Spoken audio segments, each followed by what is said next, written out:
दर्शकहरू नमस्कार। एबिसी वाचमा यहाँहरूलाई हार्दिक स्वागत छ। म अनन्त अनुराग।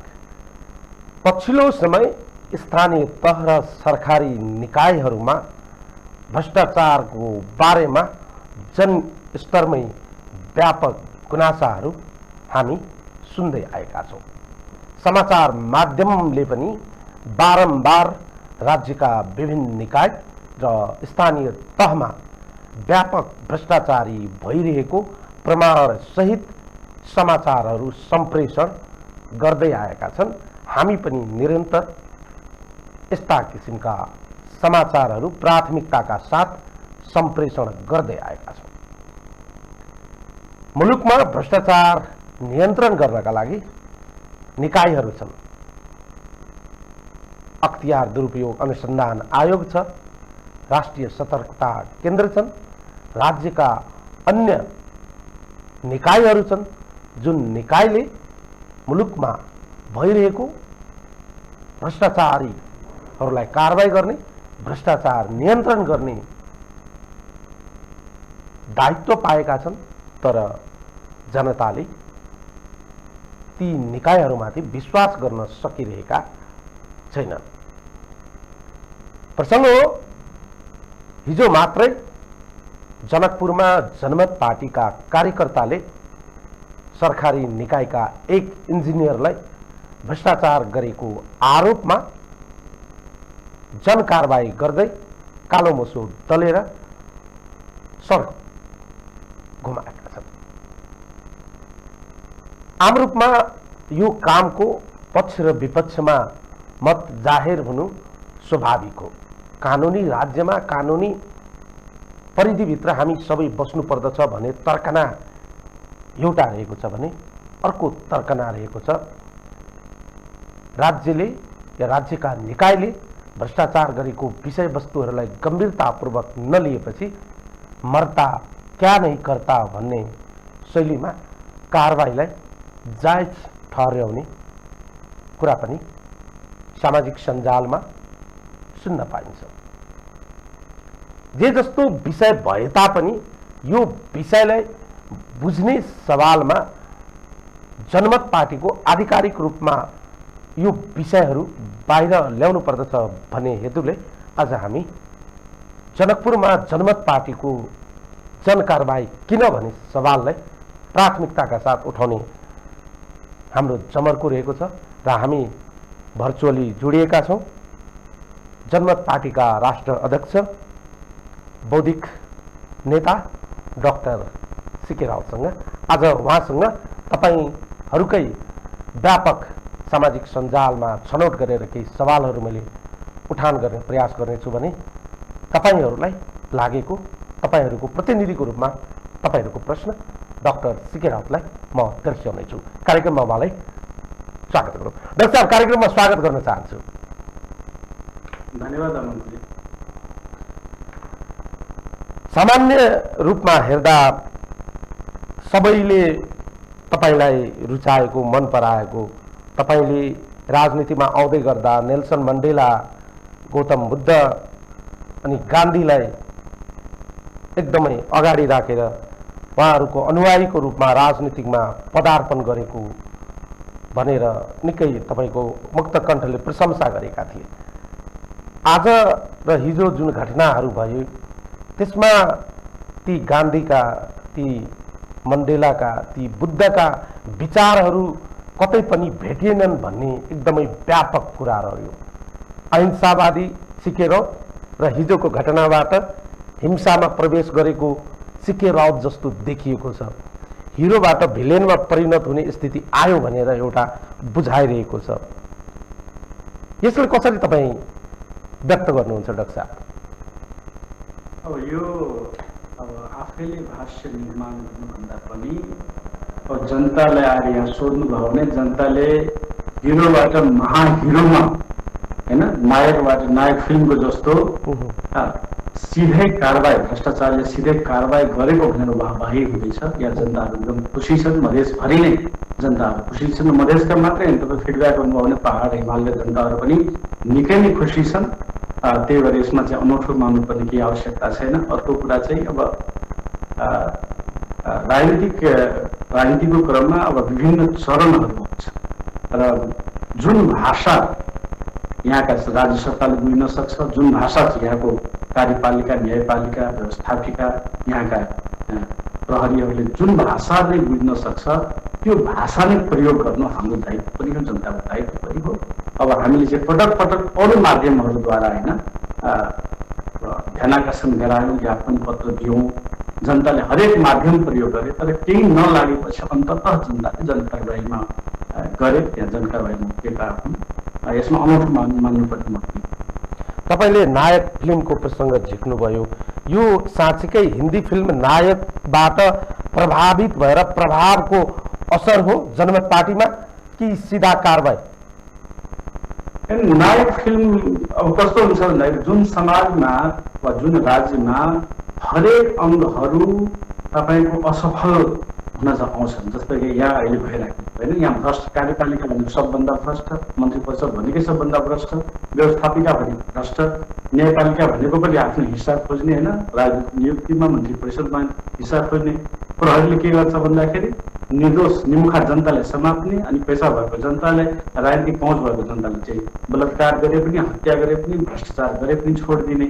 अख्तियारले अब यहाँ हामीले पनि घेरा हाल्यौँ, तर अख्तियारले पनि के गर्छ, 5,000 खाने मान्छेले, गरिब मान्छेले समात्छ, तर अरू ठुला भ्रष्टाचारले वा राजनीतिक संरक्षणमा रहेको भ्रष्टाचारले समात्नु।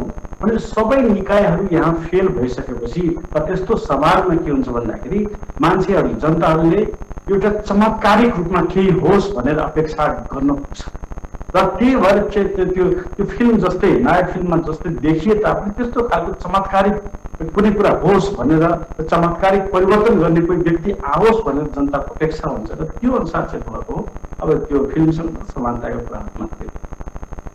तपाईँ यो भन्दै हुनुहुन्छ राज्य र राज्यका निकायहरूमाथि विश्वास गर्ने आधार रहेन, विश्वास गर्न सक्ने ठाउँ रहेन, राज्यका निकायहरूले, राज्यका अङ्गहरूले तपाईँहरूको कुरालाई सुनिदिएनन्। हाम्रो कुरा होइन, जनताको कुनै पनि कुरा जुन आम मान्छे छन्, आम मान्छे त्यो जनताले त्यो नेताहरूले पालेको, पार्टीले पालेको, सत्ताधारी पार्टीले पालेका कार्यकर्ता कुरा भन्दै छुइनँ, जुन आम जनता छन् त्यो हरेक चरणमा आज प्रताडित भएको छ र सबभन्दा बढी प्रताडित भनेकै राज्य संरचनाबाट भएको छ। एउटा सिफारिस लिन गाउँपालिका जान्छ, त्यहाँबाट प्रताडित हुन्छ, एउटा भत्ता लिन वडाध्यक्षले सम्पर्क गर्छ, त्यहाँबाट प्रताडित हुन्छ, उल्टै वडाध्यक्षले झुटा मुद्दा लगाएर प्रहरीलाई पक्राउ गर्न ल्याइदिन्छ अनि विदेशबाट उसको छोराले पठाएको पैसा सबै वडाध्यक्षले बुझाएपछि अनि मात्रै के सुनवाई हुन्छ। किनभने कुनै पनि ठाउँमा अहिले भनौँ न जनकपुरको उदाहरण लिनुहुन्छ, प्रहरीले कसलाई समात्यो? यहाँ भ्रष्टाचार गर्ने मान्छेले समात्यो? होइन, भ्रष्टाचार गर्ने मान्छे चाहिँ जनकपुरको रोडमा खुल्लम खुल्ला छाती फुलाएर हिँडिराखेका छन्। आज पनि जुलुस निकाले भ्रष्टाचारीहरूले, तिनीहरूले समातेनन्, तिनीहरूले आज हाम्रो पार्टी सचिवालयमा तोडफोड गरे, आगो लगाए, तर तिनीहरूमध्ये कसैलाई यहाँ पक्राउ गरेन। त पक्राउ कसलाई गरे? जसले भ्रष्टाचारको विरोधमा प्रहरी कार्यालय अगाडि धरना दिएका थिए तिनीहरूलाई पक्रेर 17 जनाले मुद्दा लगाइदिए। अनि यहाँ त हरेक ठाउँमा राज्यबाट प्रताडित भएको जनताहरू छन् र जनताले आदित भएर त्यो अपेक्षा गर्छ। तपाईँ यो भन्दै हुनुहुन्छ राज्य विहीनताको स्थिति भएको कारणले तपाईँलाई न न्यायालयमाथि, न प्रहरी प्रशासनमाथि, न राज्यमाथि विश्वास र यो राज्य विहीनताको स्थिति भएको कारणले गर्दा तपाईँ राज्यको कानुन हातमा लिनुभयो। राज्य विहीनता भएको होइन, राज्य चाहिँ जनताले शोषण गर्नमा उत्रेको। राज्य विहीनता भएको योभन्दा राम्रो हुन्थ्यो। राज्य पुरै राज्य शक्ति भनेकै आम जनतालाई, निमुखा वर्गलाई, गरिब वर्गलाई, जसको कोही राजनीतिक पहुँच छैन, तिनीहरूलाई शोषण गर्नका लागि सञ्चालित पूर्ण रूपमा शक्ति लगाइराखेको भएको हुनाले यहाँ चाहिँ समस्या आयो। राज्य विहीनता होइन, राज्यका हरेक संरचना, त्यसको प्रतिनिधि होस्, त्यसको कर्मचारी होस्, त्यसको प्रहरी होस्, त्यसको सेना होस्, त्यसका सबै सांसदहरू किन नहोस्, र तिनीहरूले पालेका गुन्डाहरू किन नहोस्, तिनीहरूले गर्दाखेरि पुरै समाजले त्राही गरिराखेको अवस्था छ। किनभने अब एउटा वडाध्यक्षले 5-5 करोड 2 करोड भ्रष्टाचार गरिराखेको छ। त्यो पैसा फाला फाल्छन्, लखेतलाई पाल्छन्, दारू मासु खुवाएर पाल्छन् र तिनीहरूबाट जनताले कुट्न लाउँछन्, पिट्न लाउँछन्, बलात्कार गराउँछन्। त्यो आँकडा तपाईँले पनि प्रदेश नम्बर 2 को हेर्नुभयो होला, यहाँ 4 वर्षमा कति बलात्कार भयो, कति हत्या भयो तपाईँहरूले पनि थाहा छ। तर एउटामा पनि कारबाही हुँदैन। त्यो वडा अध्यक्षले बलात्कार गरेको हुन्छन्, त्यसको भाइ भतिजाले बलात्कार गरेका हुन्छन्, कतै कुनै कारबाही पनि हुँदैन त्यो राजनीतिक संरक्षणमा। भनेपछि राजविहीनता हो। यहाँ राज्य चाहिँ पुरापुरी जनतालाई दमन गर्नमा उत्रेको अवस्था छ। सामान्य रूपमा हेर्दा तपाईँले अघि स्वीकार गर्नुभयो र सामान्य रूपमा पत्र पत्रिका स्थानीय तहमा स्थानीय स्तरमा जनगुनासो पनि रहेको छ। प्रत्येक राज्यका निकायहरू मात्रै होइन, सेवा प्रदायक निकायहरू र जनप्रतिनिधिको अहिलेको स्थानीय तहमा भ्रष्टाचार मौलाएको छ। तर तपाईँहरू स्थानीय तहको प्रतिनिधि भन्दा पनि एउटा सामान्य कर्मचारीलाई तपाईँहरूले टार्गेट बनाउनु भयो। तपाईँहरू पनि त स्थानीय प्रतिनिधिसँग स्थानीय नेतासँग डराउनु भयो, डर लागेर उहाँहरूलाई नगरिकन कर्मचारीमाथि आक्रमण गर्नुभयो र यो छोरी कुटेर बुहारी तर्साउने रणनीति अपनाउनु भयो नि डाक्टर साहब। अब यसको आनन्दजी यस्तो छ, सबभन्दा पहिला तपाईँ भन्दा पनि यो जनता, म पटक जनता भन्दैछु, किनकि यसमा चाहिँ अब भ्रष्टाचारको विरोध हामी कुनै 1 हप्तादेखि गरिराखेको छौँ भने भ्रष्टाचारको विरोध यो जनमत पार्टी बन्नुभन्दा अगाडिदेखि पनि हामीले मधेसमा भ्रष्टाचार हुनु हुँदैन भनेर व्यापक विरोध त्यति बेलादेखि गर्दै यो कुनै हाम्रो लागि नौलो कुरा होइन।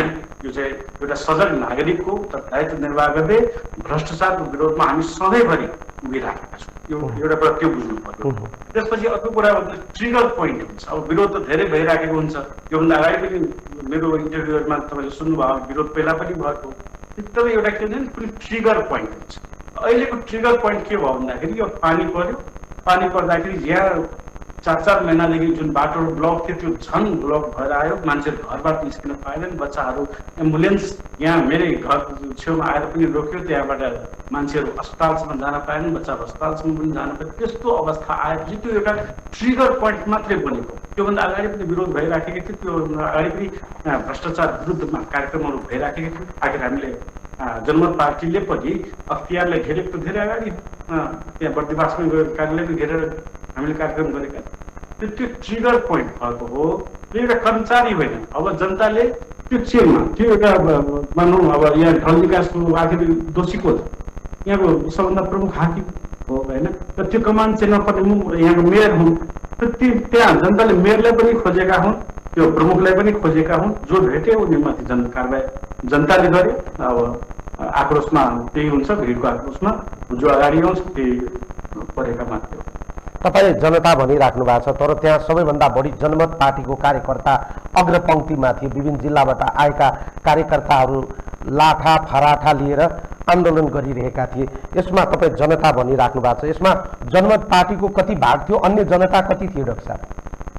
अब त्यो यकिन त भन्न सकिँदैन, तर सबै पार्टीका मान्छेहरू थिए। र अब यकिन रूपमा तपाईँ पहिलो थाल्नुभयो भने ज्ञापन पत्र हेर्नुभयो भने त्यसमा 62-65वटा परिवारको हस्ताक्षर छ ज्ञापन पत्रमा। र त्यसमा सबै पार्टीका मान्छेहरू छन्। तपाईँको सत्ताधारी पार्टीका काङ्ग्रेसका हुन् कि एमालेका हुन् कि जसपाका हुन् कि यो अहिले भर्खर निर्माणको लोसपाका हुन्, सबै पार्टीका त्यहाँ कार्यकर्ता नेताहरू समेतको हस्ताक्षर छ। भने यहाँ चाहिँ सबै पार्टीहरूका मान्छेहरू पीडित भएपछि चाहिँ त्यो विरोधमा उत्रेका हुन्। अनि त्यसमा जनमत पार्टी पनि थियो, नभएको होइन। जनमत पार्टीले पनि नेतृत्व प्रदान गरेको। एकजना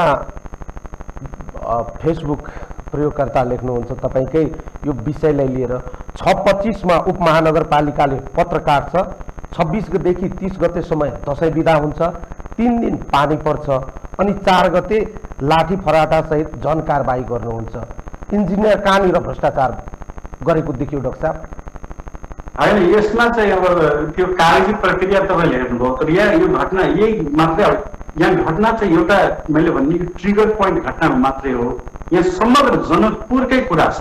यो एउटा खालि यो टोलको कुरा मात्रै हो। समग्र जनकपुर र समग्र रूपमा भ्रष्टाचारकै कुरा हामीले पटक पटक उठाइराखेका थियौँ। र अब यो स्मल इन्सिडेन्ट्सको कुरा गर्नुहुन्छ, स्पेसिफिक इन्सिडेन्ट्सकै कुरा गर्नुहुन्छ, यो नौलो कुरा होइन। यो 4 महिना अगाडि असारको प्रथम हप्ता हो, डेटै सोध्नु, असारको प्रथम हप्तामा यो टोलभरि खनेर चाहिँ ठेकेदार भागे र पुरा टोलभरि पानी यहाँ आधा किलोमिटर जति जमेर बच्चाहरू यहाँबाट 4 महिनादेखि स्कुल पनि जान पाएका थिएन। यो कुनै 1 हप्तामा भएको कुरा होइन। त्यो पेपर वर्क चाहिँ त्यतिमा देखिएको हो। होइन, लास्टमा गएर दिएको। हामी चाहिँ पटक पटक इन्फर्मली गइराखेको, योभन्दा अगाडि पनि निवेदन तपाईँले हेर्नुहुन्छ 2 दिन अगाडि पनि निवेदन दिएको। त्यो भएर त्यो रिसेन्ट पेपर वर्क मात्रै त्यहाँ देखिएको, यो धेरै पुरानो घटना हो, यो ट्रिगर पोइन्टको कुरा। तर यो समग्र रूपमा सम्पूर्ण जनकपुरकै कुरा हो र सम्पूर्ण जनकपुर भन्दा पनि समग्र भ्रष्टाचारकै मधेसमै व्यापक भ्रष्टाचारको कुराको रूपमा आएको। यो घटना चाहिँ एउटा ट्रिगर पोइन्ट मात्रै। तपाईँ जुन टोलमा बस्नुहुन्छ त्यही टोलको सडकमा अस्तव्यस्त भयो, त्यहाँ मान्छे हिँड्न नसक्ने भएपछि मान्छेले केसम्म कमेन्ट गर्यो भने तपाईँ यसलाई व्यक्तिगत रूपमा लिनुभयो, मैले भनेको नटेर्ने म तँलाई ठिक गर्दै पार्छु भन्ने शैली, अलिक अराजक शैली भएन र यो डाक्टर साहब? होइन, मैले त तपाईँले म आफू कतिसम्म पीडित भएर पनि झेलेँ। म 4 महिनादेखि मेरो बच्चाहरू, आफ्नै बच्चाहरू पनि स्कुल गएका छन्, मैले कहिले पनि केही भने। तर जब जनताहरू नै सबै ओर्ले 62 जना परिवारले नै हस्ताक्षर गरेर म गएँ, डाक्टर साहब यो गरिदिनु पर्यो, जनमत पार्टीले नेतृत्व गरिदिनु पर्यो भनेर बाध्य भएर आएपछि चाहिँ हामीले नेतृत्व दिए। यो कुनै मेरो घर परिवारको कुरा भयो म त बर्दास्त गरेरै हिँडिराखेँ। कहिले पनि राजनीतिको मेरो घरमा गएर हेर्नुहोस्, त्यहाँ चाहिँ कहिले पनि पोखरी जस्तै पानी लाग्छ, हामीले कहिले पनि त्यहाँको नगरपालिकाले गएर हेरेर गएका छैन। त्यही भएर अब यो व्यक्तिगत मात्रै कुरा भयो चाहिँ हामीले के गर्दै गर्दैन थियौँ। यहाँ चाहिँ पुरै समाजकै कुरा भयो र त्यो दिन झन् पानी परेपछि पुरै जनकपुरकै जुन स्थिति देखियो, ढल विकास र फोहोरमा जुन हिसाबले यिनीहरूले इग्नोर गरेको देखियो, र त्यो कारणले यहाँको समस्त पुरै जनकपुरकै बासिन्दाको आक्रोश मेयरप्रति थियो, समस्त जनताकै आक्रोश यहाँको ढल व्यवस्थापन विभागको प्रमुखमाथि थियो र जनताले त्यही आक्रोश छ। कानुनलाई हातमा लिन मिल्छ र डाक्टर साहब तपाईँ आफै कानुन बुझ्नुहुन्छ, कानुनको परिधिमा बसेर राजनीतिक गतिविधि गर्नुपर्छ, कानुनलाई मान्ने, संविधानलाई मान्ने तपाईँले कसम खानु भएको छ। राजनीतिक दलको रूपमा तपाईँ निर्वाचन आयोगमा वैधता प्रदान गरिरहँदा नेपालको कानुन, नेपालको संविधान, नेपालको जे अहिलेको हामी मौजुदा कानुन छ त्यसलाई स्वीकार गर्छौँ भनिरहँदा तपाईँले कानुन हातमा लिएको जस्तो देखिएन? तपाईँको कार्यकर्ताले एउटा व्यक्तिलाई टार्गेट गरेर कानुन हातमा लिएर यो कानुनभन्दा पर गएर कारबाही गरेको जस्तो देखिएन? अनि भ्रष्टाचार गर्नुपर्छ भनेर चाहिँ कुन कानुनले भनेको छ? यहाँ चाहिँ भ्रष्टाचार चाहिँ खुलेआम गर्ने, छाती ठोकेर यहाँ मुख्यमन्त्रीले हो मैले भ्रष्टाचार गरेको हुँ, कसले के गर्न सक्छ हेरौँ त भनेर खुलेआम मिडियाकै समक्ष बयान दिँदाखेरि त्यो चाहिँ कानुन सम्मत हुन्छ र? बलात्कार गर्नु, छोरी चेलीलाई यहाँ बलात्कार गर्नु, वडा अध्यक्षका भतिजहरूले गरेर यहाँको जनतालाई हत्या गरिदिनु, त्यो चाहिँ कानुन सम्मत हुन्छ र? अहिले चाहिँ हाम्रो कार्यकर्तालाई भ्रष्टाचार विरुद्धमा आवाज उठायो भनेर, धरना दियो भनेर त्यहाँ समातेर मुद्दा लगाइदिन्थ्यो, त्यो गम्भीर मुद्दा लगाइदिन्थ्यो, त्यो चाहिँ कानुन सम्मत हो र? यो चाहिँ कानुन सम्मत भएर के छ भन्दाखेरि कानुन लगाएर जनतामाथि कसरी दमन गर्ने त्यसले मात्रै कानुन भन्छ। जो कमजोर छ त्यसको लागि मात्रै कानुन, जोसँग पैसा छ, जोसँग राजनीतिक पहुँच छ, जोसँग सत्ताधारी पार्टीहरू छन्, जसको नेता सत्तामा छ, तिनीहरूसँग कुनै यहाँ कानुनको कुरै छैन। जनमत पार्टी वा कानुन भनेको जनतालाई दमन गर्नलाई मात्रै प्रयोग गरिराखिएको छ यो राज्यमा। जनताले यो कुरा राम्ररी बुझिराखेका छन् र जनताले अब त्यस्तै पर्यो भने आखिर सार्वभौम सत्ता त जनताको हातमा छ नि। जनताभन्दा को ठुलो छ? को न्यायालय ठुलो छ, कार्यपालिका ठुलो छ, व्यवस्थापिका ठुलो छ, अदालत ठुलो, मतलब कुल प्रहरी ठुलो छ? सार्वभौम सत्ता जनतामा निहित छ। यदि सबै राज्यको अङ्ग फेल भयो भने, असफल भयो भने जनताले नेतृत्व प्रदान गर्छन्, आन्दोलन गर्छन् र पुराना सत्ताहरूले फाल्छन्, यी भ्रष्टाचारहरूले फाल्छन्। र म त आग्रह गर्न चाहन्छु यही बेलामा कि हिमाल, पहाड, तराई, मधेसका जनताहरू, सबै स्थानीय तहका 753 स्थानीय तहका जनताहरू अब उठ्नुहोस्। अब कति झेल्ने हामी, कति जनताको करबाट तपाईँको छोराछोरीले देश विदेश कतार दुबईमा त्यत्रो दुःख गरेर कमाएको पैसाले यो राज्यमा यिनीहरूले कतिसम्म मोज गर्ला र त्यही पैसाले हामीमाथि कतिसम्म गोली चलाउनु, कतिसम्म दमन गर्ला। अब चाहिँ हामी उठौँ, आफ्नो आफूले तिरेको करको चाहिँ रक्षा गरौँ, जनताको रक्षा गरौँ, देशको रक्षा गरौँ भनेर म त आह्वान गर्न चाहन्छु कि अब यो महाआन्दोलनको रूपमा हिमाल, पहाड, तराईमा हरेक गाउँपालिकामा फैलोस् भन्ने म आह्वान गर्न चाहन्छु। ठिक छ डाक्टर साहब, देशभरि नै भ्रष्टाचारको जगजगी छ, बिगबिगी छ। यसमा तपाईँ हामी सबैजना जानकार नै छौँ। राज्यको निकायहरूले काम गरिरहेका छन् भनेर दाबी गरिरहँदा जनअपेक्षित काम हुन नसकिरहेको, जनअपेक्षित रिजल्टहरू आउन नसकेको कुरा अहिले तपाईँ हामी सबैले बुझेकै कुरा हो। तर तपाईँ अदालत होइन नि, जनमत पार्टी अदालत होइन, कलेश प्रचार तपाईँ पनि अदालत होइन, तपाईँको कार्यकर्ता पनि अदालत होइन। कारबाही त गर्ने अदालतले पुलिस अदालतले गरेको छ। अदालतले भरोसा गर्ने अदालतलाई सबभन्दा ठुलो पर्खने मान्छे त हामी हो नि। अदालतले के गर्छ, कसरी सञ्चालन हुन्छ, म स्वयं जेलमा बसेर आएको मान्छे। जेल को बस्छन् भन्दाखेरि जोसँग पैसा हुँदैनन् त्यो मान्छेहरूले अदालतले जेल पठाउँछ। जोसँग पैसा हुँदैन 10औं हत्या गर्नुहोस्, 17,000 हत्या गर्नुहोस्, माडीमा बम फाल्नुहोस्, एनसेल टावर उडाउनुहोस्, रोडमा नरसंहार गर्नुहोस्, लाखौं भ्रष्टाचार गर्नुहोस्, सुनकाण्ड गर्नुहोस्, बालुवाकार काण्ड गर्नुहोस्, केही फरक पर्दैन। त्यही भएर त्यो न्याय सम्पादन गर्ने अदालतै होइन, यहाँ चाहिँ न्यायपालिका होइन, ती एकदम सामान्य अदालतहरू मात्रै हुन् र त्यो पनि जनतालाई दमन गर्न यहाँ औपनिवेशिक शासनले खडा गरेका अदालतहरू मात्रै हो। त्यही भएर त्यसमा आस्था हुने कुरा भएन। जनताको आस्था अब बिल्कुलै रहँदै रहे। ठिक छ, त्यही भएर जनताले चाहिँ अब आफ्नो निकास खोज्दैछ, एउटा महाआन्दोलन परिकल्पना गर्दैछ, त्यो बाटोमा जनता अगाडि बढ्दैछ। जनमत पार्टी तपाईँ वा तपाईँको कार्यकर्ता संविधान भन्दा माथि आफूलाई राख्नुहुन्छ डाक्टर साहब? जनताभन्दा माथि संविधान छ, त्यो भन्नु पर्यो। जनताभन्दा माथि संविधान छ। संविधान कसले ल्यायो? जनताले ल्याएको नि। जुन संविधानले खालि जनताले भ्रष्टाचार मात्रै गर्ने खालको जनप्रतिनिधि दियोस्, सुशासन नदियोस्, उल्टा जनतामाथि दमन गर्ने छोटेर पैदा गरोस्, त्यो ठाउँमा जनताले त्यो संविधानले पनि फाल्न सक्छ। पुरै ठुलो कुरो होइन, पटक पटक फालेकै हुने। यो 6-7 दशकमा 7औं संविधान जनताले त्यो संविधान पनि फाल्छ। जनताभन्दा ठुलो कोही पनि छैन। यो कान खोलेर सबैले सुन्दा हुन्छ। त्यही भएर जनता चाहिँ जागोस्। र तपाईँ पटक पटक भन्नुहुन्छ सरकारी निकायहरू छन्, अख्तियारलाई पटक पटक हामीले पनि ज्ञापन पत्र दिएका हौँ, घेराउ गरेका हौँ। अख्तियार आफैले प्रदेश सरकारमाथि छापा मारेको कहाँ पुग्यो त मुद्दा? एउटा फोन कल आयो काठमाडौँबाट, होइन हामीमाथि ठुलो दबाब छ, फाइल त तयार छ, तर हामीमाथि ठुलो दबाब छ, यो मुद्दा दायर गर्न मिल्दैन भन्यो, दायर गरेको त्यस्तो अवस्था छ। त्यो तपाईँ सरकारी निकायकै महालेखा परीक्षकको 753 स्थानीयको रिपोर्ट मात्रै पढ्नुहोस्। त्यो 753 तहमा लगभग तपाईँ हेर्नुहुन्छ करोडौँ, हरेक नगरपालिकामा करोडौँ करोड भ्रष्टाचार गरिएको छ। त्यतिकै पनि पढेरै थाहा हुन्छ, त्यतिकै लेखिएको छ, अनियमितता भएको महालेखा परीक्षणको आधिकारिक रिपोर्टमा लेखिएको छ। तर कुन ठाउँमा कतिवटा मेयरलाई भ्रष्टाचारको आरोपमा पक्राउ गरेर समातियो, कुन ठाउँमा पक्राउ गरेर पुऱ्याउने कारवाही गरिदियो, हत्याले कुन ठाउँमा कारवाही गरियो, त्यो गरियो भन्ने सुन्ने कुराहरू मात्रै हुन्। यहाँ तलदेखि माथिसम्म सबै राजकारहरू भ्रष्टाचार गर्नेमा मिलेकै छन्। त्यही भएर अहिले जुन अलिकति तपाईँ विरोध भएको देख्नुहुन्छ यो घटनाको, विरोध कसले गरिराखेका छन्? जो भ्रष्टाचारमा तलदेखि माथिसम्म लिप्त छन् तिनीहरू चाहिँ एकदम छटपटी राखेको छ। कि इन्जिनियर माथि पहिला आक्रमण भएको थिएन? तपाईँ गुगल सर्च गरेर हेर्नुहोस् त।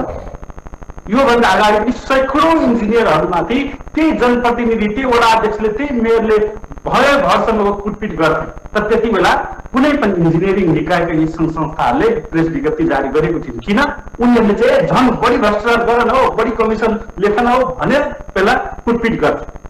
त्यो मिलोमतोको लागि कुटपिट हुन्थ्यो। त्यही भएर उनीहरूले कहिले गरेनन्। अहिले चाहिँ किन विरोध गर्यो भने अहिले त यो भ्रष्टाचार गर्न पाइँदैन, भ्रष्टाचार गर्नु अपराध हो भनेर हामीले यो जनकारबाही गर्दाखेरि अब त्यो सबै भ्रष्टाचारी इन्जिनियरहरूलाई जो भ्रष्टाचारमा संलग्न छन् तिनीहरूलाई छटपटी भएको मात्र। यो कुरा जनताले बुझ्नु जरुरी छ।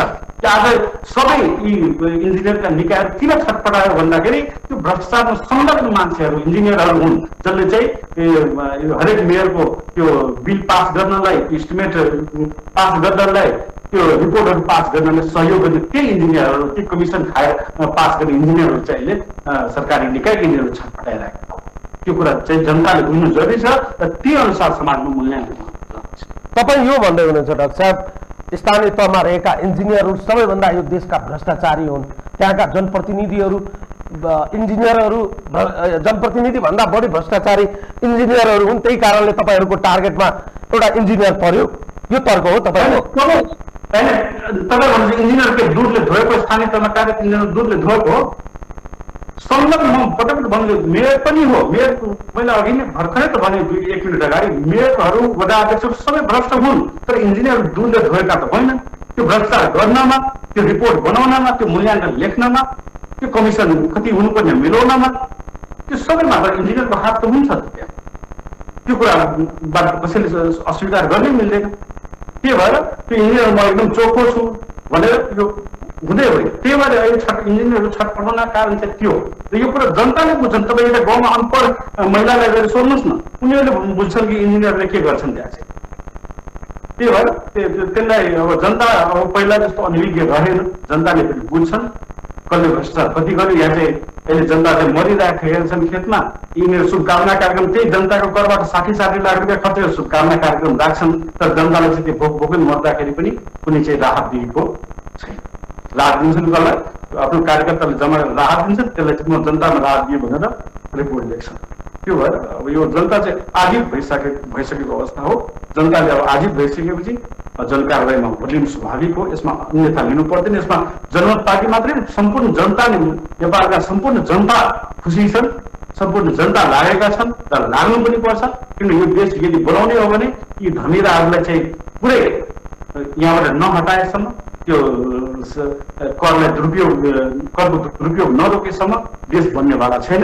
त्यही भएर जनता चाहिँ म भन्छु अझ एकदम ध्यानपूर्वक अझ भन्छु म एकदम प्लान वेमा हरेक गाउँसम्म गएर चाहिँ यो भ्रष्टाचारको अभियान चाल्नुपर्छ। जनताले आफ्नै स्तरबाट, त्यहाँ जनमत पार्टी पुग्नु पनि पर्छ, आफ्नै स्तरबाट कारवाही थाल्नुपर्छ।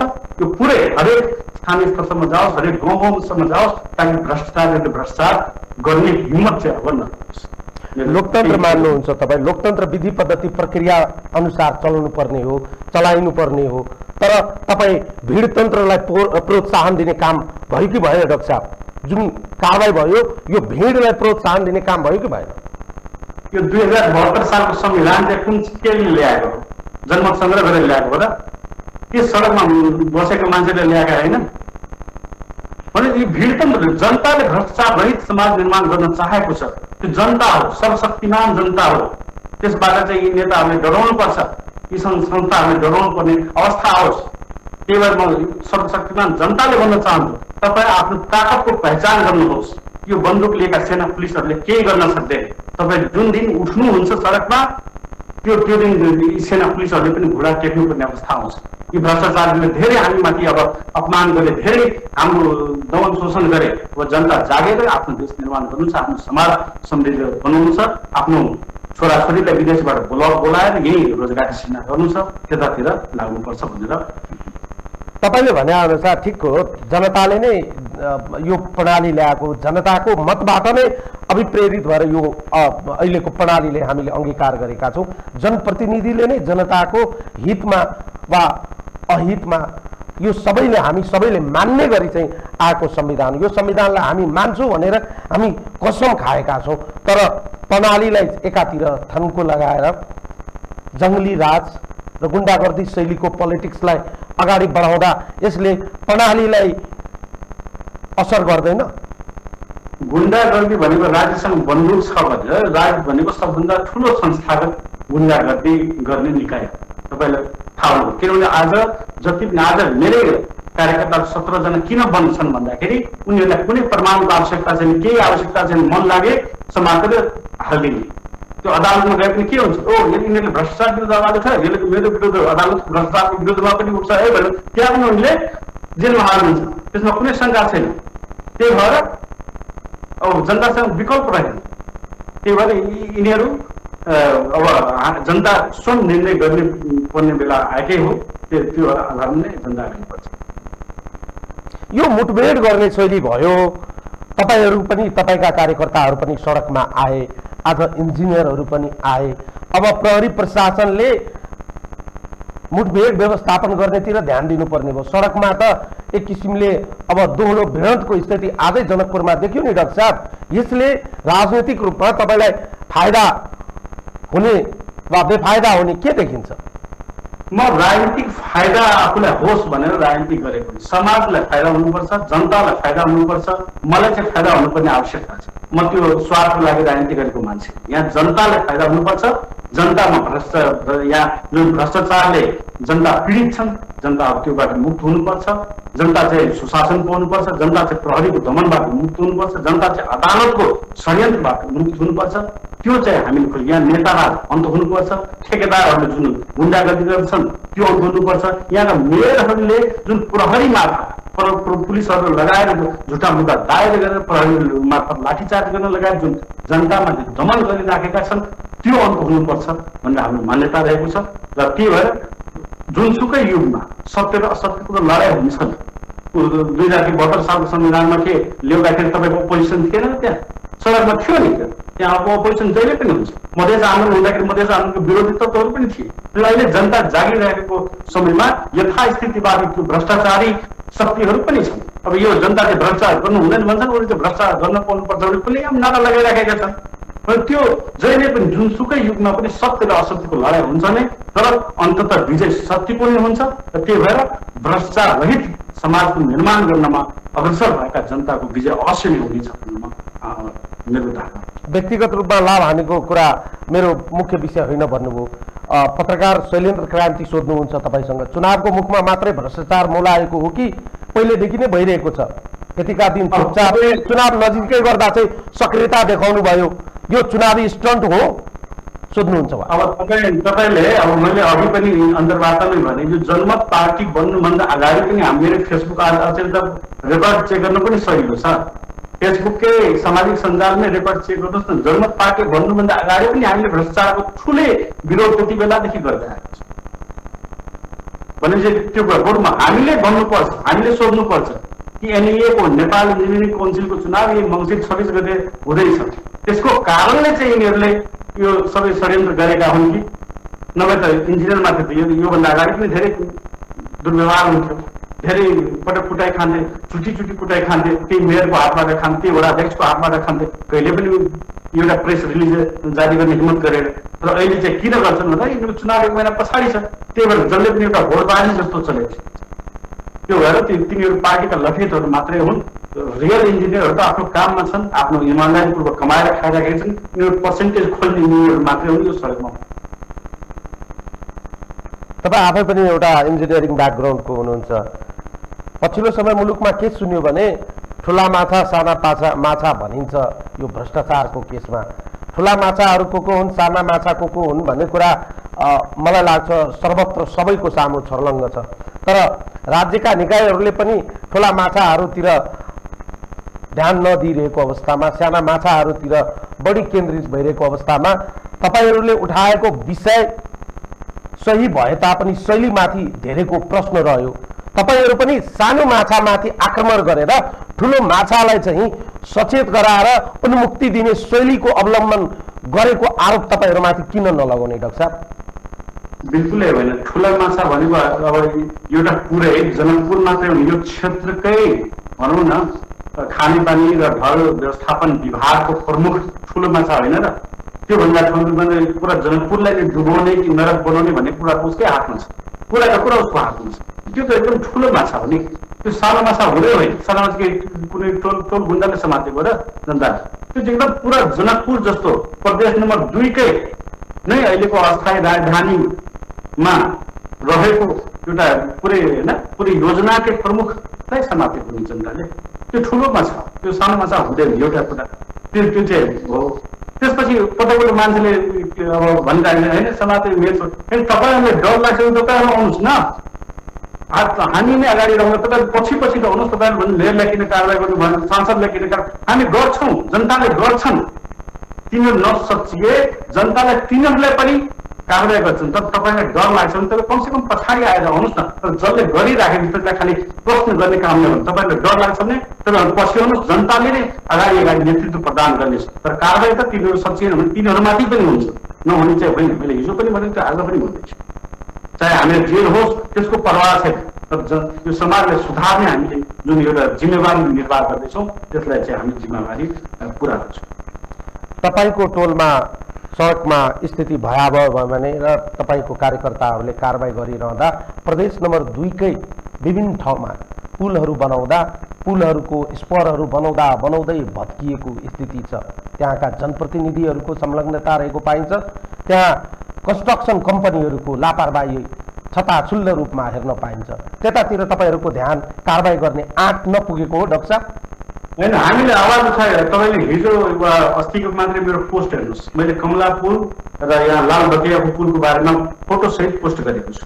त्यसमा आवाज उठाएको छु। त्यति बेला असारमा उद्घाटन गर्नुभन्दा ठिक अगाडि मात्रै पुल भाँसिँदाखेरि कसमाथि कारवाही भयो त? कुन इन्जिनियरमाथि कारवाही हो, कुन ठेकेदारमाथि कारवाही हो, कसले अख्तियारले कारवाही हो, कसलाई चाहिँ अदालतले कारवाही हो? हामीले प्रश्न सोधेका छौँ। जुन पुल चाहिँ लालबगियामा 2 वर्षमा निर्माण हुनु पर्थ्यो त्यो चाहिँ 8 वर्षमा पनि निर्माण भएन। त्यसको कारणले कति मान्छे त्यहाँ डुबेर मरे। तपाईँ रोहरमा निर्माणाधीन पुलमा त्यो ठोकिएर डुङ्गा पल्टिएर कति मान्छेहरू मरे। तिनीहरूलाई कसलाई कारवाही? ठेकेदारले ठुलो ठुलो ट्रेन्च खनेर राखिदिन्छन्, त्यहाँ चाहिँ रोहटमै मान्छेहरू बच्चाहरू त्यहाँ डुबेर मरे। कुन चाहिँ ठेकेदारले कारवाही? हामीले पटक पटक सोधेकै छौँ। अब जनताहरू चाहिँ अब यसरी मुद्दाहरू हाले आफै उठ्छन् कि समय लाग्यो नि त जनताहरू उठ्छन्, नउठ्ने होइन, तर मुद्दा त हामीले उठाएकै छौँ। सामान्य रूपमा जोड्न चाहन्छु पकेट अनन्तजी जोड्न चाहन्छु र तपाईँलाई बधाई दिउँ। अधिकांश मधेसमा जुन पुलहरू निर्मित अवस्थामा रहेका छन्, जुन चाहिँ पुरा भइराखेका छैनन्, खास गरी हुलाकी राजमार्ग खण्डमा, त्यसको चाहिँ अधिकांश ठेकेदार पप्पू कन्स्ट्रक्सन हुन् र पप्पू कन्स्ट्रक्सनका जुन प्रमुख छन् त्यो चाहिँ तत्कालीन फोरम पार्टीबाट सांसद थिए र तिनीहरू त्यो पप्पू कन्स्ट्रक्सन ब्ल्याक लिस्टमा पर्दाखेरि त्यति बेला राजनीतिक संरक्षण प्रदान गर्ने त्यही फोरम पार्टी थिए, तत्कालीन फोरम पार्टी थिए र त्यसलाई त्यसको निलम्बन फुकुवा आउनुपर्छ भनेर संसदमा दबाब दिन लगाउने पनि त्यही फोरम पार्टी। यसरी राजनीतिक संरक्षण त्यो मधेसको विकास गर्न नदिने भने कोही ठेकेदार, त्यो ठेकेदारलाई संरक्षण गर्ने भनेकै यहाँका नेताहरू, यही भनौँ काङ्ग्रेस, एमाले, कम्युनिस्ट वा जसपा, लोसपा, यी राजनीतिक पार्टीहरू नै हुन् ती भ्रष्टाचारीलाई संरक्षण प्रदान गर्ने। यिनी होइन, यो जनताले चाहिँ एकदम खुला बुझ्नुपर्छ। अब इन्डाइरेक्टली ठेकेदार देखिन्छ तर त्यसलाई संरक्षण प्रदान गर्ने त यिनीहरू हुन् भनेर जनताले अब बुझ्दैछन्। त्यही भएर जनमत पार्टीको समर्थनमा एकदम जनताहरू उठेका छन्। तपाईँहरूमा अर्को पनि एउटा आरोप के रह्यो भने डाक्टर साहब, तपाईँ अरूलाई भ्रष्टाचारी भइरहँदा तपाईँहरू आफू चाहिँ कति स्वच्छ हुनुहुन्छ, तपाईँहरूको आर्थिक कारोबार चाहिँ कति पारदर्शी छन्, तपाईँहरूको पार्टी सञ्चालनको आर्थिक स्रोत के हो लगायतका प्रश्नहरू पनि छन्। तपाईँहरू अरूलाई भ्रष्टाचारी भनिरहँदा आफू कति स्वच्छ छु, कुन स्तरमा चाहिँ आफूलाई राख्नुहुन्छ भन्ने सवालको तपाईँले लेखाजोखा गर्दा तपाईँहरू चाहिँ पुरै चाहिँ स्वच्छ हुनुहुन्छ भन्ने तर्कना बाहिर आएको देखियो। अब यो त एउटा मानसिक विक्षिप्त प्राणीले मात्रै सोध्न सक्छ। हामी चाहिँ कुन वडामा जितेका छौँ, जनताको कर कुन ठाउँबाट जनताको कर हामीसम्म आइपुग्छ। हामीले न त एउटा वडामा जितेका छौँ, राज्यसभाको कुनै पनि अङ्गमा कतै पनि छँदै छैनौँ भने हामी चाहिँ भ्रष्टाचार गर्ने कहाँबाट? एउटा कुरा, पार्टी कहाँबाट चल्छ भन्दाखेरि पार्टीमा अहिले 10औं लाख जनताहरू आबद्ध छन्, जसमध्ये 1 लाख जनता त म जानै दिन तयार छु भनेर पुरा लागेका छन्। तिनीहरूले जो जानै दिन तयार हुन्छ तिनीहरूले आफ्नो खेतबारी बेचेर पनि पार्टी चल्नको लागि लागे। तपाईँ कुनै कार्यक्रममा गएर हेर्नुहोस् न कसरी हाम्रा पार्टीका कार्यकर्ताहरूले आफ्नै खर्चमा पार्टीका कार्यक्रम सञ्चालन गरेका हुन्छ। यिनीहरू जस्तो जनताको पैसामा एउटा शुभकामना कार्यक्रम यहाँ सञ्चालन गर्दाखेरि मेयरले पनि त्यो जनताको करबाट 60 लाख रुपियाँ लिएर एउटा भोज भतेर गर्दा पनि 5-6 करोड जनताको करबाट यो त्यो विकास खर्चबाट 5-6 करोड झिकेर अनि चाहिँ त्यो भोज भतेर गरेका हुन्छ। तर हामीले त जनताले दिएको, जनताले मायाले गरेर आफ्नो सदस्यता शुल्क तिरेको, लेभी तिरेको बारे पार्टी चलिरहेको छ। जनताको मायाले चलेको हो, जनताको सद्भावले चलेको यो पार्टी। शैलीमाथि प्रश्न गर्दा यो शैली ठिक भएन कि भन्ने विषयमा पनि दुई मत देखियो। तपाईँको उनीहरूले अर्को शैली अपनाएर कार्य गरेर देखाओस् न त। यदि जनताको यो शैली मन परेन भने उनीहरूले अर्को शैलीबाट कार्य गरेर देखाओस्, काम गरेर देखाओस्। शैली यो भयो अहिले तपाईँहरू कार्यालयबाट थुतेर सडकमा ल्याएर कालो मोसो दलेर सडक घुमाउनु भयो। भोलि स्थिति यो भन्दा पनि भयावह वा हतियार उठाउनेसम्मको स्थिति बढ्ला, त्यसबाट पनि पछि नहट्ने जस्तो तपाईँको अराम देखियो डाक्टर साहब। अब मैले निर्णय गर्ने भने हेर्नुहोस्, यो जनताले बाटो बनाउने, जनताले कुन हदसम्म जाने त्यो जनताले निर्धारण गर्ने। हिजोका दिनमा अब अर्कै स्ट्यान्ड थियो, जनताले त्यही चाहेको थियो। अहिले जनताले अब आधी त भएर अर्कै चाह्यो, भोलि अर्कै चाहेला, के चाला नचाला त्यो जनताको हातमा छोडिदियो होइन। त्यो जनताले परिस्थिति अनुसार निर्धारण गर्ने कुरा हो। र पटक पटक तपाईँले यो हिंसात्मक कुरा गर्नुभयो, यो हिंसात्मक यसमा के भयो त्यो दिन चाहिँ खासमा हिंसात्मक के भयो? राम्रो काम गरेपछि फुलको माला लाउँछन्, स्कुलमा पनि राम्रो अङ्क ल्यायो भने फुलको माला ल्याइदिन्छन्, अबिर ल्याइदिन्छन्। नराम्रो काम गर्यो भने होइन जुत्ताको माला ल्याइदिन्छन्, कालो टिका ल्याइदिन्छन्। त्यो दिन त्यही भयो। त्यहाँ इन्जिनियरले होइन अहङ्कारमा सामन्तवादी अहङ्कारमा होइन त्यो रोड 2 वर्ष बन्दैन, जहाँ जे गर्नु छ गर, त्यो हामी बनाउँदै कहाँ छ हिलो कहाँ छ पानी भनेर भन्दाखेरि जनताले चाहिँ ल म हिलो देखाइदिन्छु भनेर त्यो जनकपुरको हिलो देखाइदिएको मात्रै, अरू केही पनि भएको त्यहाँ हिंसाको कुरै छैन। त्यो डुलाएर जनतालाई देखाइदियो। र म अझै पनि भन्छु किसानको मामला त्यही भनिरहेको छन्। किसान क्षति भएकै छैन। तपाईँले प्रदेश नम्बर 2 को अस्ति प्रेस रिलिज हेर्नुभयो, कतै क्षति भएको देखिएन। 800 को प्रेस विज्ञप्ति प्रदेश सरकारले गैर जिम्मेवार पूर्ण तरिकाले जारी गरेको छ। अब त्यस्तो गैर जिम्मेवार पूर्ण अभिव्यक्ति दिएपछि किसानहरूले पनि त्यसलाई भोलि खेततिर होइन देखाउन त लान्छन् कि कहाँ बाली। अब उनीहरूले एसी रुममा बसे, उनीहरूलाई थाहा हुँदैन मुख्यमन्त्री त एसी रुममा बस्ने मान्छे हो, उनीहरूलाई थाहा हुँदैन कि किसानले कसरी खेती गर्छन्, किसानले भोग बस्नुको पीडा के हुन्छ, किसानको धानको अवस्था के छ, उनीहरूलाई थाहा हुने कुरा भएन। उनीहरू त अधिकांश नेता पार्टी अध्यक्षहरू त अब काठमाडौँ महल बनाएर बसेका हुन्छन्, उनीहरूले कहिलेकाहीँ मात्रै वोट लिने हुने त उनीहरूले थाहा हुने कुरा भएन। अनि जनताले उनीहरूलाई खेत पनि कहिलेकाहीँ देखाउन नगलान्। अनि त्यो अवस्थामा त्यो हिंसा भयो भनेर चाहिँ भन्नु। तपाईको असन्तुष्टि, तपाईको गुनासो प्रणालीसँग पद्धतिसँग हो देखिन्छ, तर यसको भुक्तभोगी त एउटा व्यक्ति एउटा कर्मचारी हुन पुग्यो। डाक्टर साहब, प्रणालीको अङ्ग भएपछि त अब तिमीले भोग्छ नि। प्रणाली त एब्स्ट्राक्ट कुरा हो नि, आखिर त्यसलाई मूर्त रूप दिने भनेको त त्यही मान्छे कर्मचारीले हो, त्यही अदालतले हो, त्यही प्रहरीले हो, होइन त्यही मन्त्रीले हो। भनेपछि तिनीहरू त अब एब्स्ट्राक्ट प्रणालीलाई मेटेरियल प्रणालीमा चेन्ज गर्ने भनेको त्यही एलिमेन्टहरू हो। भनेपछि एलिमेन्टले मान्छेले त एब्स्ट्राक्ट कुरा त समात्न सक्दैन, एलिमेन्टलाई नै समात्ने हो नि। तपाईँले जुन पद्धतिलाई, जुन फोर्सलाई, जुन शैलीलाई प्रोत्साहन गर्दै हुनुहुन्छ नि डाक्टर साहब, भोलिको दिनमा यो तपाईँमाथि नै फायर ब्याक हुन सक्ने स्थितिको परिकल्पना गर्न सकिन्छ नि। यस्तो स्थितिमा हामीले अराजक राजनीतिको परिकल्पना गर्यो, विधि पद्धतिलाई मानेनौँ, ऐन कानुन नियमलाई हामीले अंगीकार गरेनौँ भने त यसको भुक्तभोगी आज एकजना भएका छन्, भोलि तपाईँ पनि राजनीतिक तपाईँ सार्वजनिक व्यक्ति हुनुहुन्छ, तपाईँमाथि पनि यस्तो किसिमको गतिविधि नहुने परिकल्पना कसरी गर्ने, त्यही प्रश्न गर्नुहुन्छ मुकेश झाजी। भिडतन्त्रलाई प्रोत्साहन दिइयो भने भोलि कुनै भिडले डाक्टर साहबसँग त्यस्तो गर्दैन, त्यसको के ग्यारेन्टी छ? यो प्रश्न त तपाईँतिर पनि तेर्सिन्छ। तपाईँ आज नेतृत्वमा हुनुहुन्न, भोलि तपाईँ नेतृत्वमा जानुहुन्छ, भोलि अहिले तपाईँ जे कुरालाई प्रोत्साहन दिइराख्नु भएको छ, भोलि तपाईँ पनि यसको शिकार र भुक्तभोगी हुने स्थिति त देखिन्छ डाक्टर साहब। अब जनता सत्तामा पुगेर फेरि जनताले यसरी नै सताउने काम म मात्रै जो सुकैले गर्यो भने उनले सबै यसरी नै भोग्नुपर्छ। त्यसमा चाहिँ म कुनै फरक लगाइराख्दिनँ। यदि भोलि गएर सत्तामा गएर फेरि यही छोटे राजाहरूले गरे जस्तो दमन गर्ने, अर्काको छोरीचेली बलात्कार गर्ने, गरिब मान्छेहरूलाई मार्न लगाउने, दलित मान्छेहरूले मार्न लगाउने जस्तै अहिले यहाँका प्रदेश नम्बर 2 का सरकारले गर्दै आएको छ र यहाँको मेयर वडा अध्यक्षले गर्दै आएको छ, त्यसरी नै गर्यो भने त जनताले त्यसको पनि जवाब दिन्छन्। त्यही भएर जोसुकै सत्तामा पुगेपछि जनताले चाहेको कुरा डेलिभर गर्न सक्नु पर्यो, सर्भिस डेलिभरी हुन सक्नु पर्यो। त्यो कुरामा चाहिँ ध्यान दिनुपर्छ। यसमा चाहिँ म फरक नपाएँ। एकजना फेसबुक प्रयोगकर्ता निकै बौद्धिक व्यक्ति पनि हुनुहुन्छ, सुबोधराज पाखुरीले लेख्नुहुन्छ, सवाल व्यक्तिको होइन संरचना सुधारको हुनुपर्नेमा भएन, कानुन नियम र कार्यविधिमा सुधारको लागि सटिक सिफारिस र त्यसलाई लागू गर्ने सार्वजनिक रूपमा अल्टिमेटम दिएको हुनुपर्थ्यो। सेवाग्राहीले सार्वजनिक प्रशासनका कर्मचारीको सेवाको पटक्कै पछि सेवा पछि मूल्याङ्कन गर्ने परिपाटी हुनुपर्थ्यो। बजेट असारमा, टेन्डर बनाउन र जारी गर्न भदौ असोज, सदर बदर गर्न कार्तिक मङ्सिर, दाबी विरोध सुनवाई गर्न पुष माघ, काम सुरु गर्न फाल्गुन चैत, यस बीचमा अदालतमा लट्कियो भने कति हो कति वर्ष। यस बीचमा महाविपत्ति परेपछि कर्मचारीले केही गर्नै नसक्ने, साझेदार खुल्ला सरकार ओजिपी भोगेका उनले किन जवाबदेही प्रशासन प्रक्रियाको बारेमा चर्चा नगरेर हातापाईमा जनता ओह्राल्नु भयो?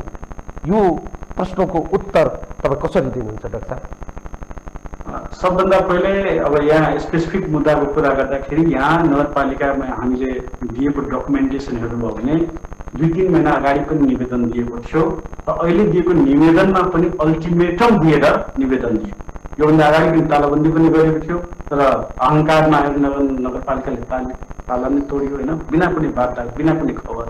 त्यसपछि अल्टिमेटम दिएर पनि हामीले देखिसक्यौँ।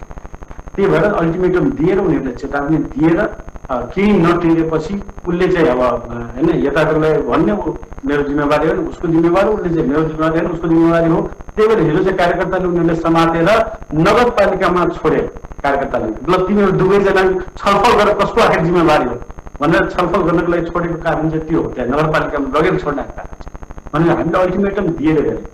जो अब सिस्टम सुधारको कुरा, दार्शनिक कुराहरू गर्न चाहिँ सजिलो छ, तर जुन ठाउँमा तलदेखि माथिसम्मका सबै राज्य प्रणाली नै पुराका पुरा भ्रष्ट होस्, तपाईँ कुनै ठाउँमा जाने अवस्था नै रहेन। तपाईँ कुन ठाउँको कुरा कार्यपालिका भनिहाल्यो नि, 33 किलो सुनकान गर्ने पनि उही, वाइडबडी कान गर्ने पनि उही, होइन कम्युनिकेसन कान गर्ने पनि उही भनेपछि व्यवस्थापिका हरेक मेयर हरेक सांसदहरू भ्रष्टाचारमा लिप्त छँदैछन्। अदालतको के हालत छ हामी सबैलाई थाहा भएकै कुरा हो, होइन एउटा एम्बेसडरको नियुक्तिदेखि लिएर मन्त्री परिषदमा भागभण्डासम्म खोज्ने खालको अदालत हामीका भएपछि त यहाँ अदालतले के न्याय गर्छ? प्रहरीले निर्दोष मान्छेलाई समात्ने, दलित मान्छेलाई समातेर हिरासतमा हत्या गर्ने हो, होइन भनेपछि यहाँ जाने सुधारको लागि जाने कुनै पनि निकाय कुनै पनि ठाउँ नै रहेन। त्यही भएर जनता चाहिँ आफ्नो हातमा आफ्नो सार्वभौम सत्ताको सदुपयोग मात्रै गरेका हुन् र यो अझै बढ्नुपर्छ र बढोस्, यो सडक आन्दोलनमा परिणत होस्। पुराका पुरा यो जुन यो ऐन कानुनको कागजी रूपमा राखेको छ र त्यो खासमा जनतालाई सफलताका लागि राखिएको छ, त्यसलाई चाहिँ खारिज गर्दै पुराका पुरा एउटा जनताको राज ल्याउने, यो नेताहरूको राज खारिज गर्ने, जनताको राज जसले जनतालाई सेवा सुविधा प्रदान गरोस्, सुशासन प्रदान गरोस्, न्याय प्रदान गरोस्, त्यस्तो खालको व्यवस्था ल्याउनु अपरिहार्य भइसकेको हुनाले त्यतातिर जनताले सोच्न आग्रह गर्छु र दया मायाको यो भुलभुलैयामा चाहिँ लाग्नु हुन्न भनेर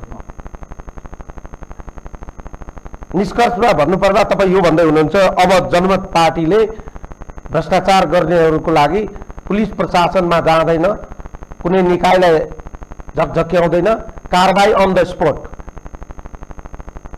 अब पटक जनमत पार्टी भन्नु पर्दैन, म जनता भन्दैछु, तपाईँ जनमत पार्टी भने जनताले गर्छन्।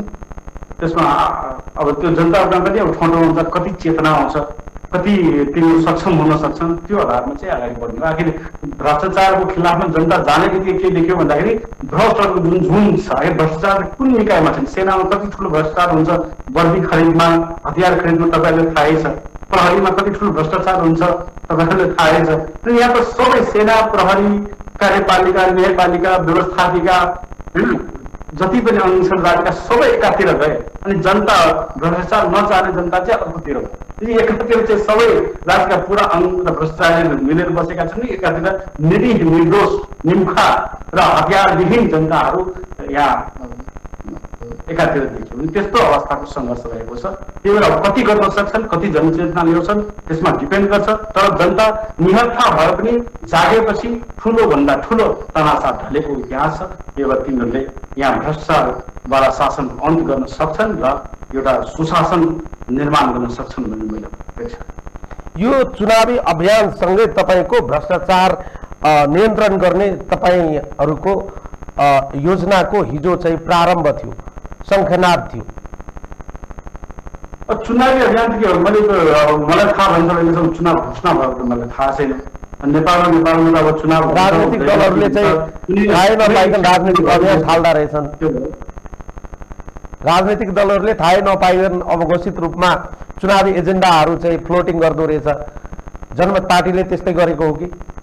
अब सत्तामा त हुने मान्छेले थाहा होला। अब हामीले त चुनाव हुन्छ हुँदैन भनेर कुनै जानकारी छैन, त्यो सत्तामा मिलीभगत गरेर बसेका मान्छेहरूले थाहा हुने कुरा। हामी चाहिँ जनताले कसरी भलाइ हुन्छ त्यो मात्रै सोचिराखेको छौँ। निर्वाचन त यावत कुरा हो। एकजना सामाजिक सञ्जालकर्ता तपाईँले सोध्नुहुन्छ, यो पोलिटिकल स्टन्ट गरेर जनतालाई आफ्नो पक्षमा पार्न सकिन्छ? यो पोलिटिकल स्टन्ट होइन, जनता आक्रोशित जनताले गरेको जनकारबाही हो र जनता सबै ठाउँमा जागोस्, जनताहरूलाई एउटा उदाहरण पनि देखाएको हो। एउटा कुनै जनता अन्धकारमा भतारिरहँदा अब के गर्ने भनेर भतारिरहँदा जनताले एउटा बाटो पनि देखाएको हो। जनताले त्यो बाटो अङ्गीकृत गरौँ, जनताले आफ्नो न्यायको लागि आफैले पहल गरौँ, जनता अगाडि बढुन् भन्ने हाम्रो शुभकामना छ। तपाईँ बारम्बार जनताको कुरा गर्नुभयो, तर प्रहरी प्रशासनले तपाईँको 17 जना कार्यकर्तालाई समाएका छन् र उनीहरूमाथि मुद्दा दर्ता गर्ने तयारी थालेका छन्। जनता भनिरहँदा 17 जना कार्यकर्ता त तपाईँकै थियो नि, होइन र? 17 जनामा अब 17 जना हाम्रै पार्टीका हो भनेर अहिले यकिन भएको छैन। मैले पनि अब लिस्ट भर्खरै हेरेँ, त्यसमा पक्कै पनि 3-4 जना 5 जना हाम्रा नेताहरू पक्कै पनि मैले चिनेको नेताहरू छन्, तर अब सबै यहीँका छन् भनेर भन्न मिल्दैन। अर्को कुरा, पूर्वाग्रही रूपमा प्रहरीले जानी जानी जनमत पार्टीलाई छानी छानी कारवाही गर्छ। यो आज भइराखेको हो भनेर पक्कै हुने, तपाईँले प्रदेश सरकारले पनि जनमत पार्टी को हो भनेर कारवाही गराउँछ, मेयरले पनि जनमत पार्टीको हो भनेर कारवाही गर्छ, प्रहरीले जसले भ्रष्टाचार कुरा उठाए प्रहरीको भ्रष्टाचारको पनि भण्डाफोड गर्दैन भनेर उसले पनि जनमत पार्टीले छानी छानी कारवाही गर्छ। अरू पार्टीको भए त उसको पार्टीले छुटाइहाल्छ होइन।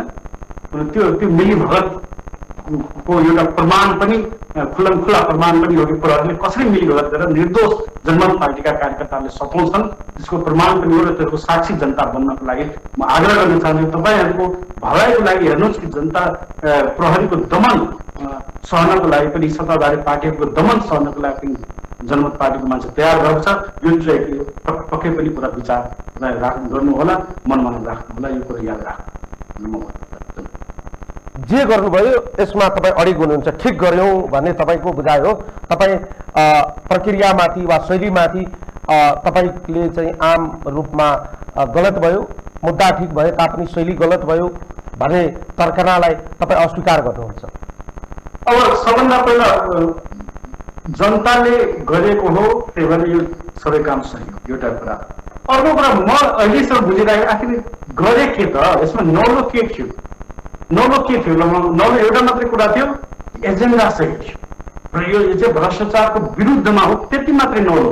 नभए नेपालको कुन चाहिँ राजनीतिक पार्टीले लाठी जुलुस निकाल्दैन के? काङ्ग्रेसले निकालेको सबभन्दा नेपालमा हत्या हिंसा गर्ने भनेको पार्टी भनेको नेपाली काङ्ग्रेस। त्यसको इतिहास तपाईँले नयाँ पुस्तालाई थाहा नहोला, तर नेपालमा सबभन्दा बढी हत्या हिंसा, तोपे पड्काउने, बडा हाकिमको अफिसे जलाउने, प्लेन अपहरण गर्ने, त्यो सबभन्दा हत्या हिंसाको इतिहास बोकेको पार्टी नेपाली काङ्ग्रेस हो। टोको काट्ने इतिहास बोकेको पार्टी एमाले हो। 17,000 को आन्दोलन, 17,000लाई हत्या निर्मम तरिकाले हत्या गर्ने पार्टीको नाम के अरे माओवादी। माडीमा होइन, निमुखा जनतामाथि बम प्रहार गरेर हत्या गर्ने पार्टीको नाम माओवादी। तपाईँले यहाँ मधेसमा लाखौँ त नभनौँ तर हजारौँ हजार चेलीहरूलाई बलात्कार गर्ने, लाखौँ जनतालाई विस्थापित गर्ने, मान्छेको जिउँदो मान्छेको आङमा पेट्रोल छर्केर आगो लगाउने र रौतहटमा गौ नरसंहार गरेर निर्मम तरिकाले 27 जना हत्या गर्ने पार्टी भनेको यसले जसपा नामले चिनिन्छ।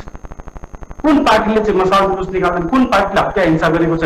यहाँ यही महोत्तरीमा थमन बिकलाई एम्बुलेन्सबाट थुतेर हत्या गर्ने पार्टी त्यही जसपा र यसलेको लोसपा होइन। हाम्रो पार्टीले कसलाई चाहिँ थुतेर हत्या गरेको छ? कस्तो टाउको काटेको छ? कसलाई बममा आक्रमण गरेको? कुन ठाउँमा एनसेलको टावर भत्काएको छ?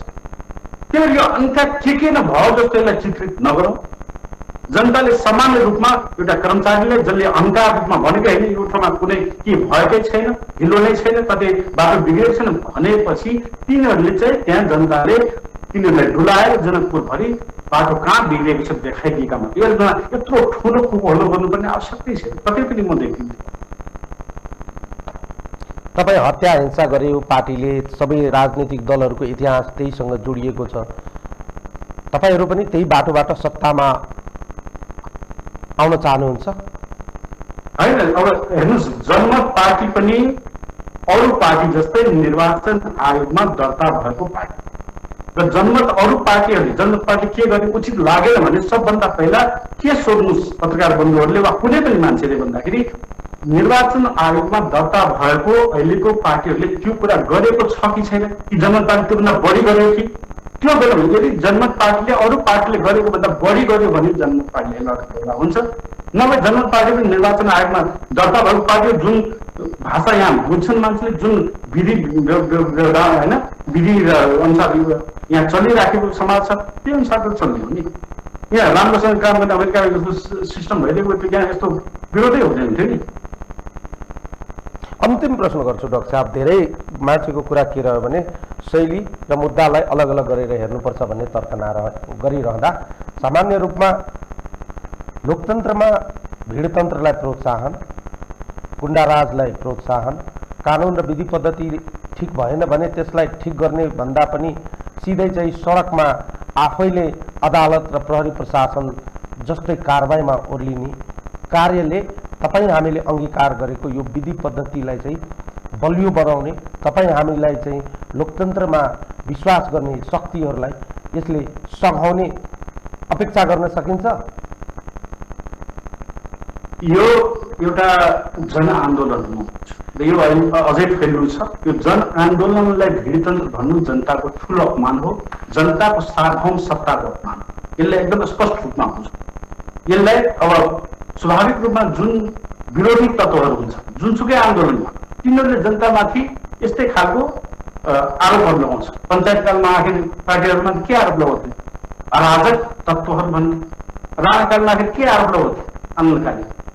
अनि त्यस्तै हो मधेस आन्दोलनमा मधेसीहरूमा के आतंकवादी विखण्डनकारी लगाएको हो नि आरोप। जहिले पनि विरोधी तत्त्वले अनेक किसिमका नाना थरीका प्रयोगहरू होइन, शब्दावलीहरू प्रयोग गर्ने, अनेक किसिमका भ्रम फैलाउने, अनेक किसिमको प्रोपेगेन्डा फैलाउने, यो सामान्य कुरा। तर जनताले निर्णय आफ्नो हातमा लिएको हो। यो जनताको जनआन्दोलन हो यो र यसमा सबैभन्दा प्रमुख फरक कुरा के हो भन्दाखेरि प्रथम पटक जनताले आफ्नो लागि आन्दोलन गर्दैछ।